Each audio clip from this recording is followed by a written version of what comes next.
Okay, tapos yung delivery and nag-explore lang ako dito sa subdivision kasi meron ako mga dinaanan dito before na hindi natuloy yung ginawa pero ngayon natuloy na, iba na yung contractor. Meron palang ganun ano, ano tawag nun? Assume. Tawag doon i-assume. Pupuntahan pa pala ako sa kabila. So lalabas na tayo ng subdivision kasi naririnig ko yung knuckle bearing lumuwag na naman. Pahigpitan ko saglit yung knuckle bearing, tapos yung preno nito para lalagyan ko ng grasa, yung nilalagyan ng grasa dito sa preno eh. Wala, nasaan na ako? Ibigaw na yata ako.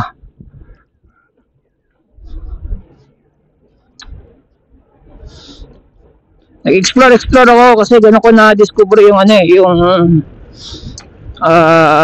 i-deliveran ko ngayon. May deliver akong isa, bike ako, may nadaanan ng construction, tapos inalok ko, pero nagsisimula pa lang siya nun. Asan na ba ako? Notal Oak. Ayun, naalala ko na. Ano pa lang, sisimula pa lang siya nun.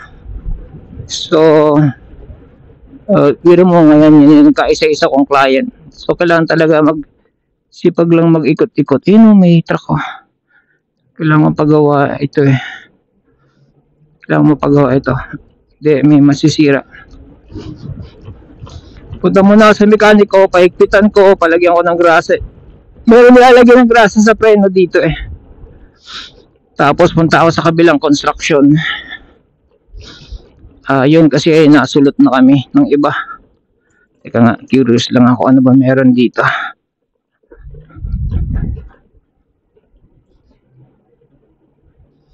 Humina na yung arangkada na ito. Simula na naglaki ako ng gulong. It's either magdo-WP ako na mas malakas sa battery or ano nga ba yun?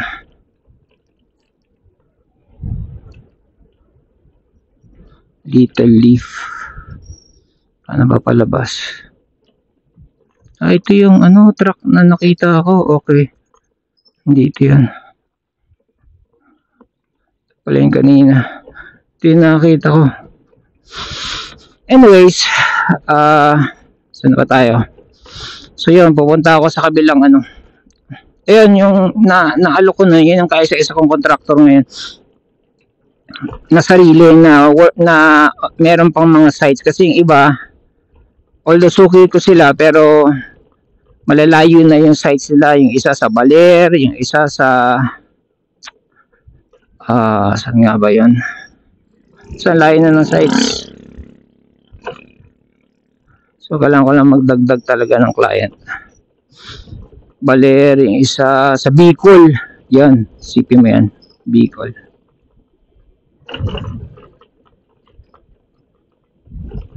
Ayun ang sama ng kalog nyo. Tayo ng mekaniko.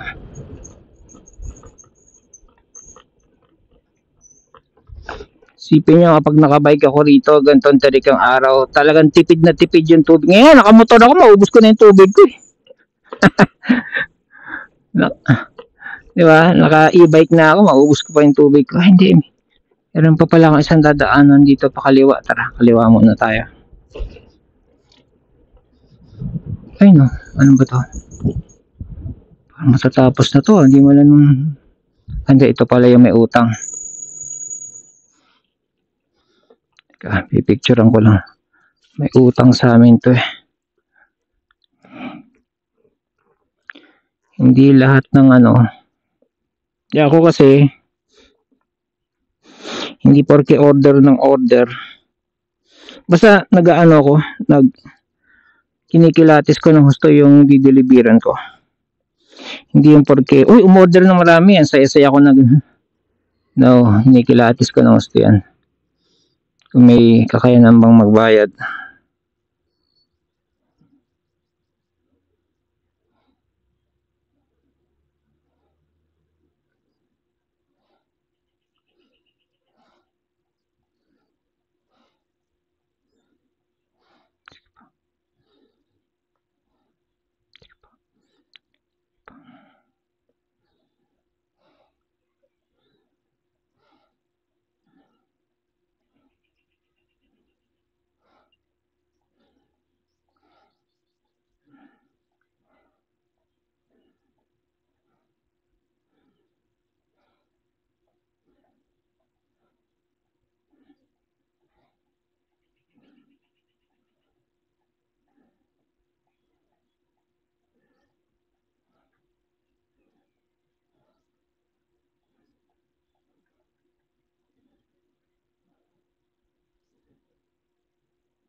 Pinicturean ko, sinend ko dun sa nagpautang. In-escortan ko lang kasi yan. Sakit sa ulo. Ano oras na ba? Kailangan ko nang mag-inasal. Woo! Inasal tayo!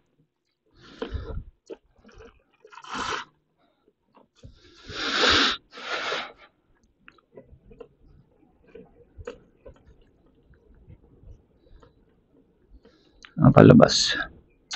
Kailangan maraming tubig. Ito. Tayo dadaan.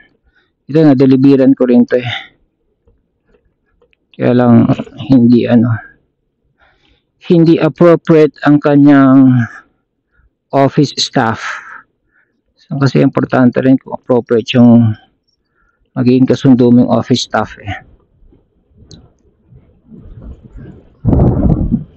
Hindi mo kasundo, useless.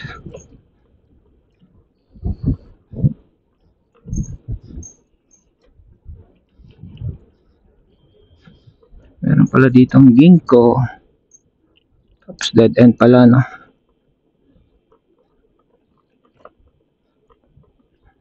Nadaanan ko na yata to. Dead end nga. Balik na lang. Yung isa ko kasing site, may ganon, nag-explore. Nasulot ako, pangit naman ng buhangin niya.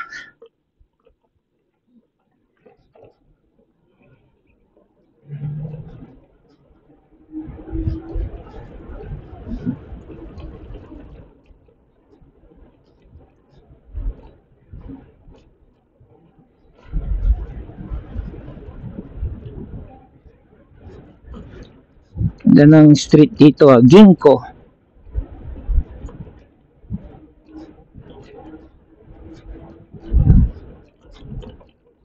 Oh, 73 na. Ba't hindi tumunog? Saan na ba tayo? Ayan, dito pala.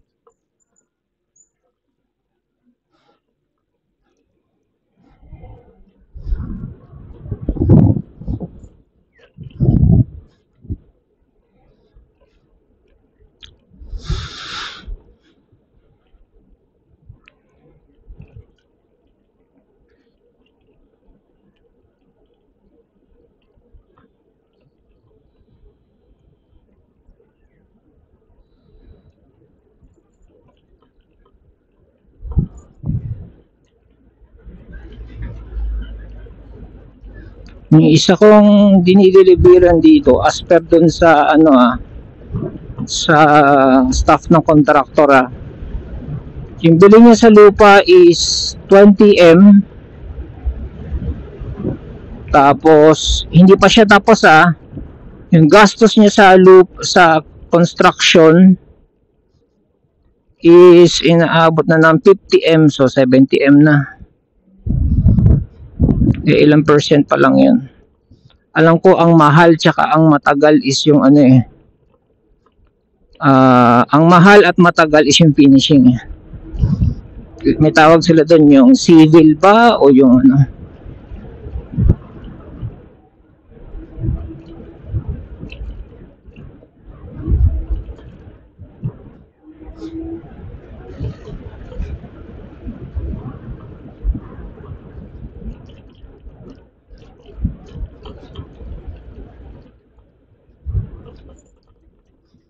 Tamarak. Hindi ko alam to Silipin natin ano meron dito ang Tamarak na to. Tagal ko nang gustong pasukin to Kaya nakabike lang kasi ako dati.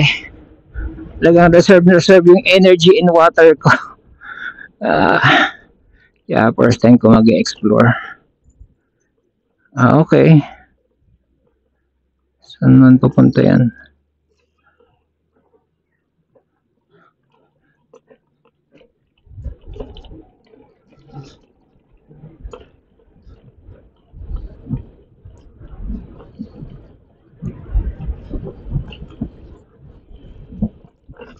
Naramdam ko yung kalog ng knuckle bearing.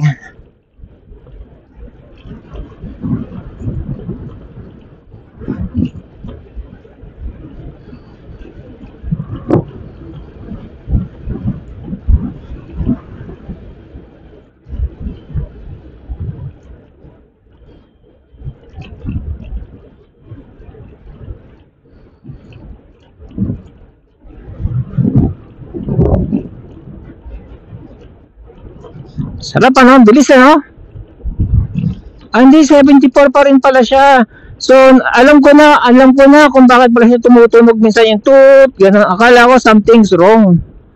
Yung pala, bumababa lang siya ng voltahe. So, gets ko na. Ang pangit naman ng tunog. Parang warning sign. Which is actually, truthfully, a warning.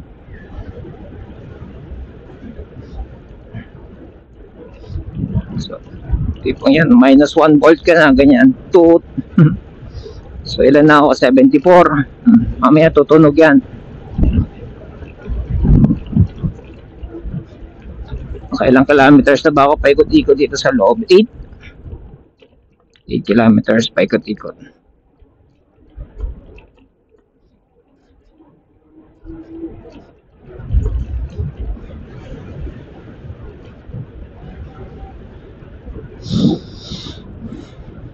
Meron pa akong inikutan dun sa baba eh. Hindi natin meron dito. Pag nung nakabike ako, very hesitant ako. Ikot sa ganito kasi nga ubos na tubig ko eh. Sipin mo matuyang ka ng tubig.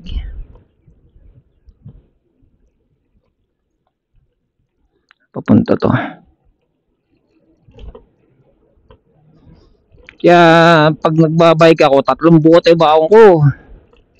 Isa dun sa susuksukan, 2 sa packet 3 lagi yan.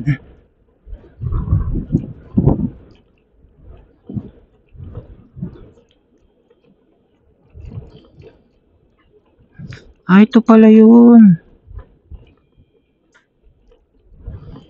Okay. Nalikuan ko na to.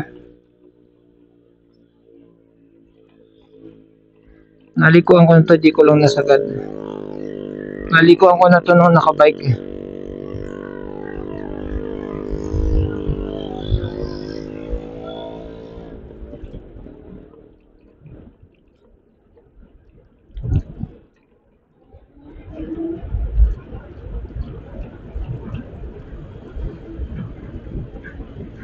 Ganda oh.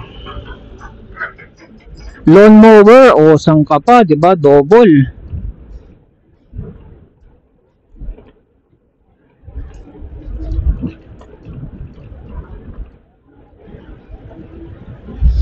Kung everyday nangangausap ka ng mga consistently mga 3 at least. 3 tamad na yun eh. 3. At least 3 per day.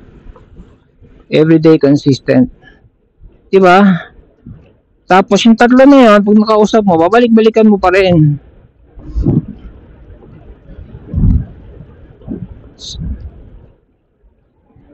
Para hindi ka magugutom.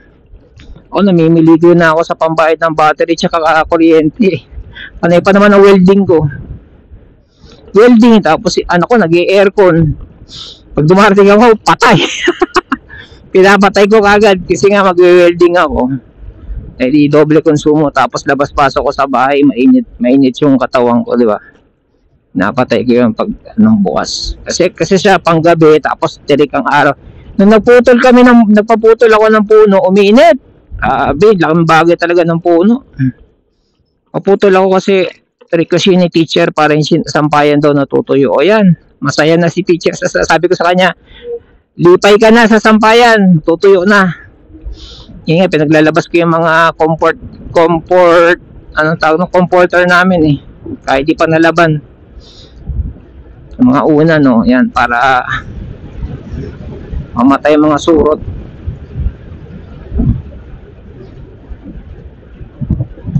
Sakit sa ulo. Sakit sa ulo. Ilan na? 73. Ba't di tumunog? Dapat yan tutunog eh.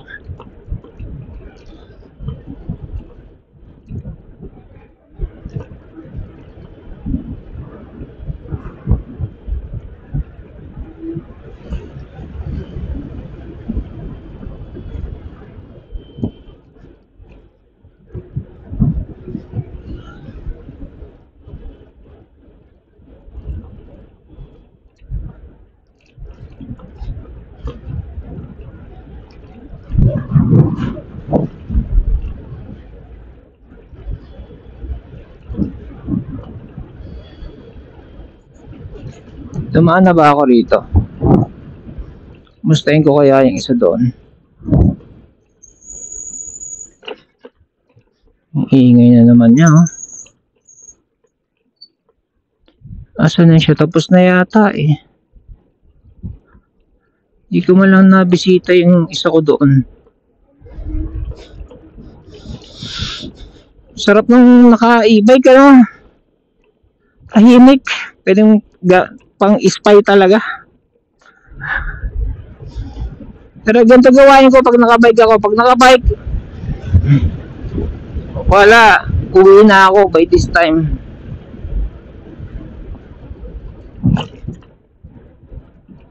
Hindi ko naman i-risk yung kapakanan ko. Wala na ang tubig. Pedal pa ako ng pedal. Ito. Tiniribiran ko ito eh. Tapos na pala siya. Tapos na sila. May aircon eh. Wala na.